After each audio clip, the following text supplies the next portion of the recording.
Someday, Leticia, we will make enough money as a show to buy you a window. I I believe in it. know. It's I that know. this is our like did you ever watch the what is that movie? The I think it was The Rescuers. The one with like the little mice and then Yeah, there's like yeah, that little girl mouse that sings like somewhere out there beneath the light. That one. I Uh vaguely remember that part. Cool. So that is like you getting a window is my version of that.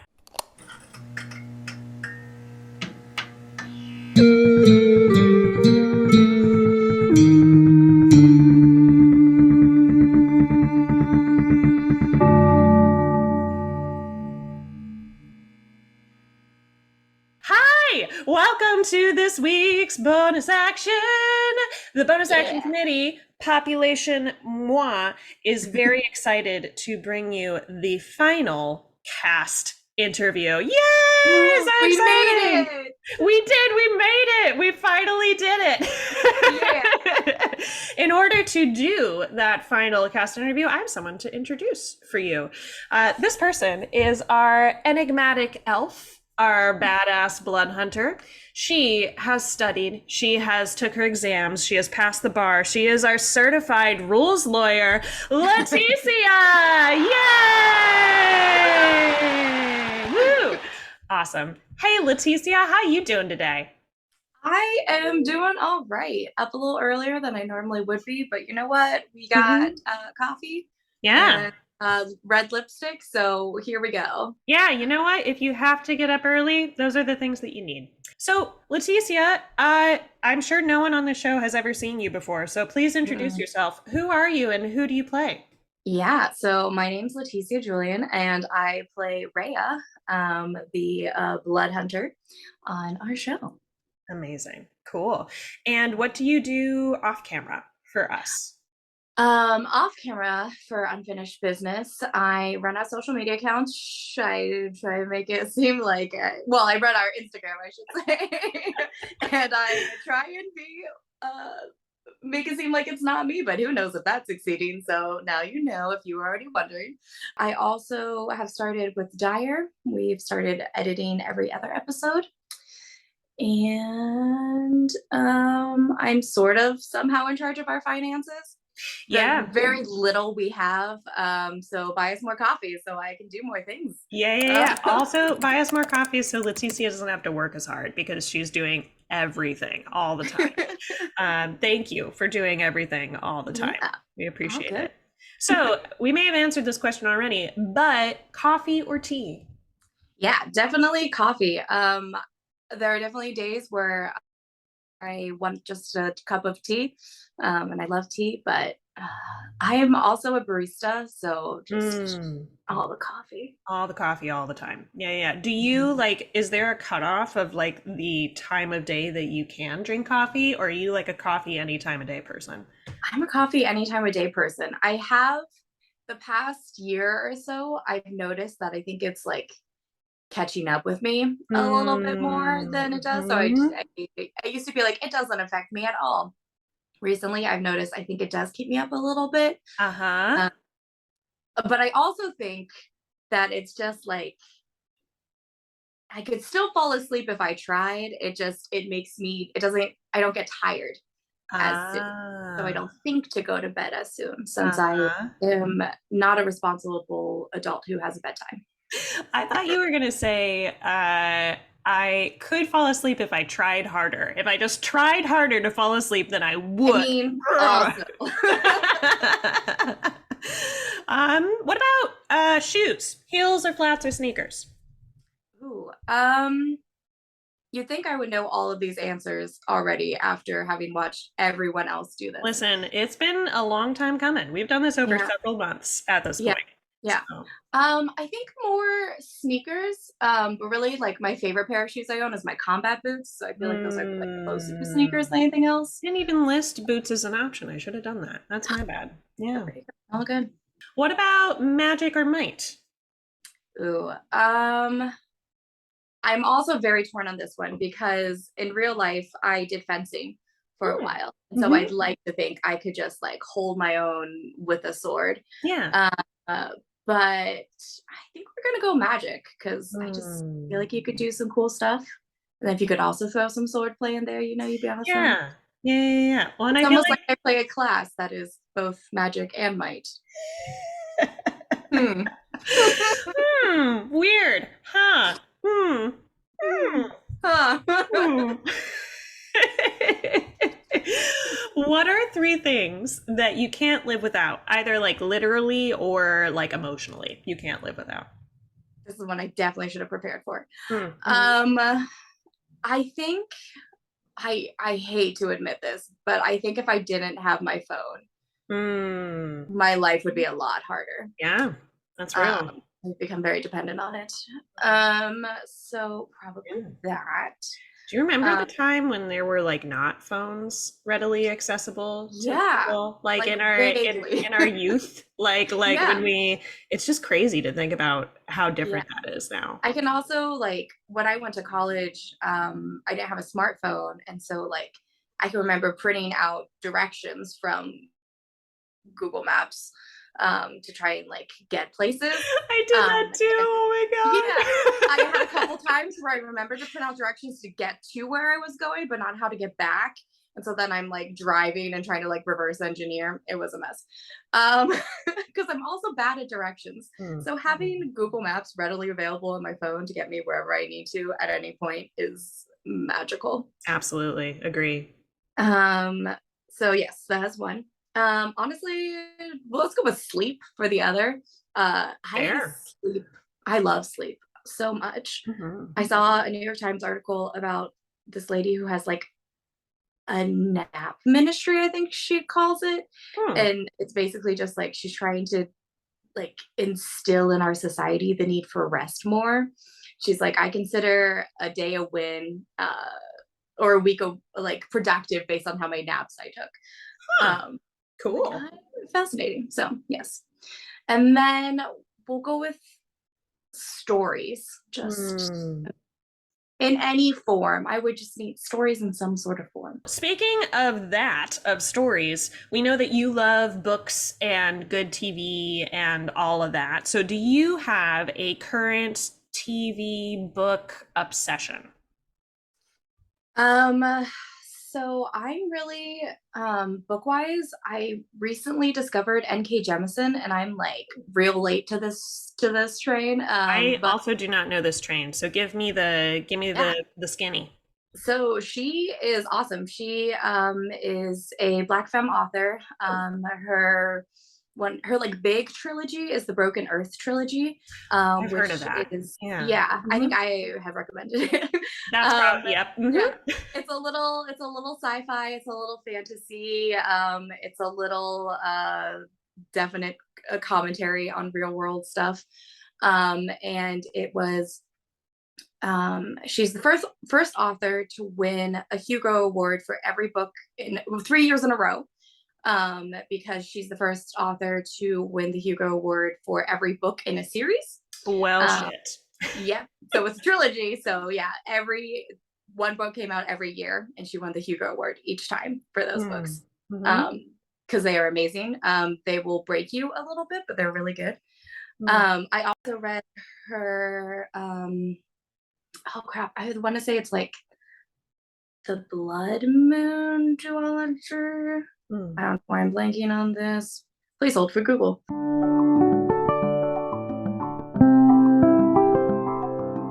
Dream Blood, the Dream Blood duology. Got And I it. read the first book in that, which is Killing Moon. So I was close. Mm. Um, Mhm. and that one is a little more just like straight fantasy. So it will break your soul less, Mm. but is still very brilliant and really cool.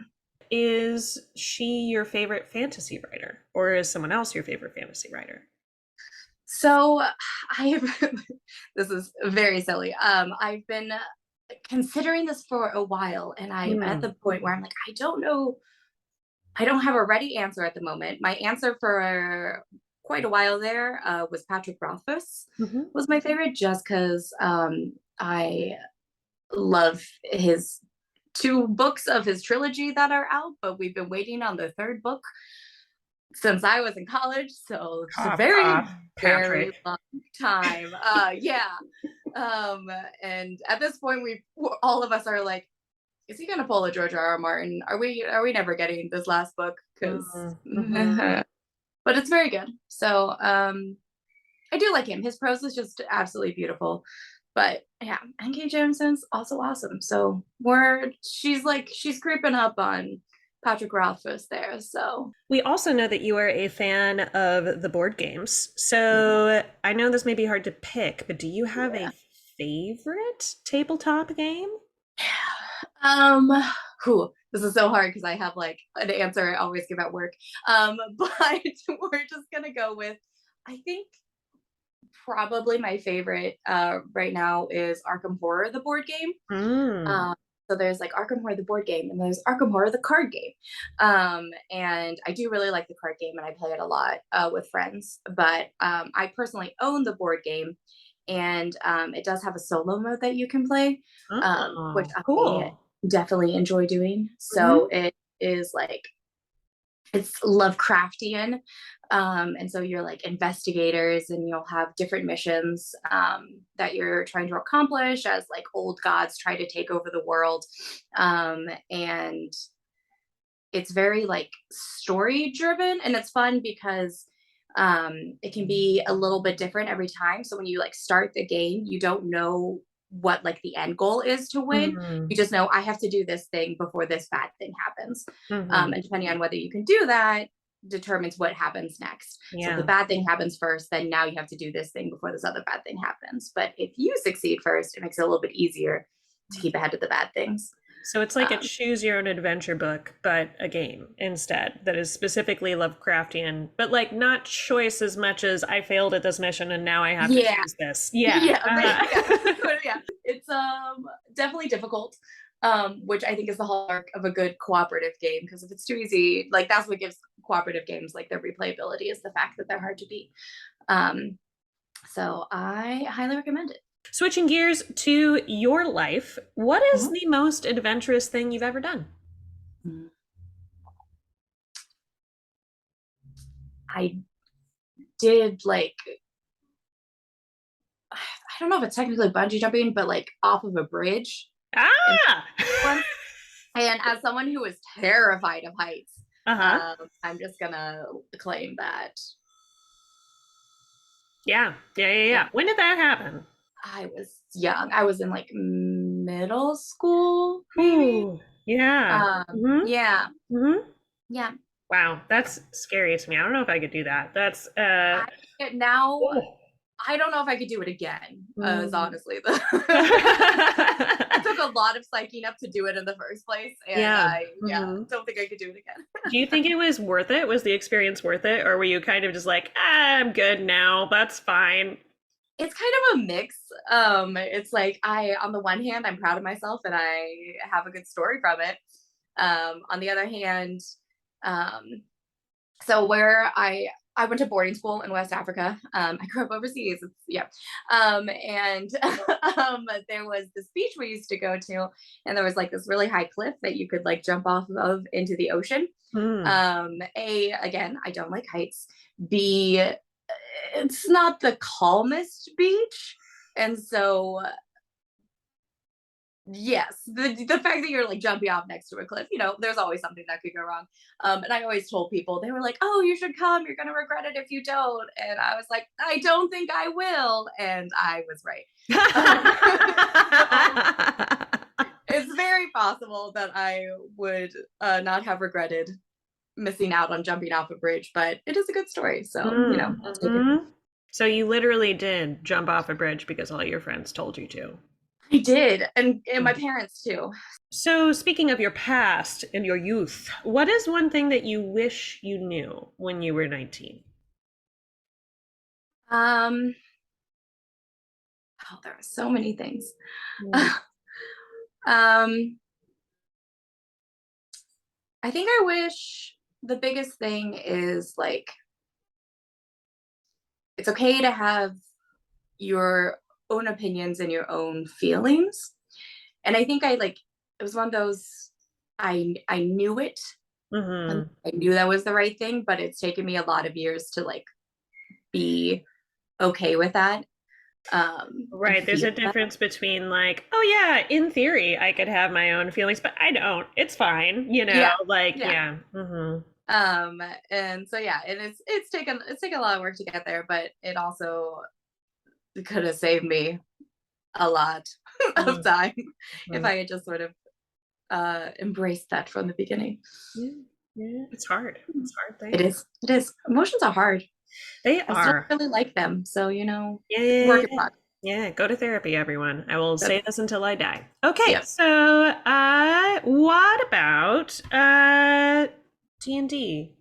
D&D, the thing that we're doing now together. Yeah. What Yeah. is your favorite class to play? You've played like every class that exists and then also classes that don't exist. So what's your Yeah. favorite I to a lot. play? Um I do honestly think that Blood Hunter is kind of like my sweet spot. Mm, Um I just in like all the different mechanics, if I can play a character that has to somehow take damage in order to deal more damage, I just love the balance of that and trying to find the mm, balance of that, and also just the drama of it for role playing. Yeah, they're just like so many, all the subclasses in it is in Blood Hunter is something I want to try. Like there's like a lycanthropy one basically, ooh. and like one that is very, very like Blood Hunter is already very Witcher-esque. And then Mhm. there's one subclass that is like extremely Witcher-esque where you like pop potions in order Cool. to give you different like transformations and stuff. Nice. What about in real life? What class do you think you would be IRL? Man, we've talked about this a lot Hmm. in my friend group because we're all total nerds, and I feel like I still don't have a good answer. I feel like we usually land on monk, and Hmm. it's not even, I think, feel like it's more like a feeling aesthetic thing Yeah. Hmm. because I don't actually have any at all hand-to-hand combat abilities. Hmm. um I guess we could go like swashbuckler rogue since Hmm. I fence, but I I do feel like in real life, it you would multi-class. Like it would be a that's tough. thing where you would like have a thing and then have other skills also. And it makes sense to me that you are like a combat based person. Like Mhm. I've seen that throughout your characters in our time together. There's just like a lot of like melee and ranged people, and Mhm. it makes sense to me that that would be your vibe. Cool. Yeah, yeah, yeah. Cool, cool, cool, There's cool. just so many to choose from. Yeah, yeah, yeah. Mm. Multi-class. That's what I'm saying. Yeah, yeah. So, regarding the D&D show that we are a part of, what is one of your favorite things, or your favorite things, or what is something that you love about doing Afterworld? One of my favorite things is definitely just like our role play. Mm. I feel like we do that very well. I feel like we like bounce off of each other really well and make cool, interesting choices. Um, I guess at this point, when this comes out, it won't be a spoiler. But the episode that is coming out in real time this week, Megan manifests a feather duster sword That's to right. fight a dust elemental. And it's just like, it's wacky decisions like that. Um, and I just, yeah, and I feel like there's a lot of trust within our group, which is very important for D&D. Mm, And I feel like we're all invested and all contributing. Um, so that's, yeah. yeah. Okay. Last question. Arguably the most important question. So, Ooh. I don't know how to say this. So the Rika ship. I need I need to know. Inquiring minds need to know. Maybe I don't want to know the answer to this, but I have to ask anyway. Okay. Is there any chance that the Rika ship is going to sail? Does Rhea have feelings for Laika? Is there a potential for feelings for Laika happening? Please don't crush my hopes and dreams. Go for it. Ooh, oh, this is such a good question. I feel like I've talked to Rachel about this. I think the most honest answer is that I am not sure. I think I don't know if it's occurred to Rhea. Mm-hmm. Because at the moment she does sort of see Leica as like she is so much younger than her. Yeah. And so there is sort of that protective instinct. And so I don't think she's like considered romance. I think Rhea also just in general has spent a lot of time on her own, like decades on her own. And Yeah. so romance is something that doesn't readily occur to her. I can see worlds in which, it could be a thing. So I'm not going to say that there's no hope. I'm going to just, at the moment, I don't think it's on Rhea's radar. So Okay. something needs to happen to. That's fair. That's fair. Okay. I am not a fan of metagaming normally, but I will work to put you guys in situations where you could potentially fall in love with each other. Yeah. We're sailing this Rika ship. It's sailing off into the sunset. Maybe the fact that we're sailing it so hard will make it not happen, but we gotta try anyway. As players, I think we're all on board as players, and we just have to get the characters on the same page. Yeah. We'll make it happen. It'll be good. Well, Leticia, thank you so much for joining us. Yay! We completed our interviews. We did it. Hooray! So excited to see your memory trial next episode.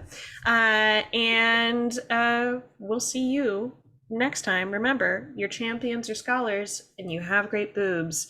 And that's it, I think. Is there anything else? Go do something awesome today. Yay! Bye!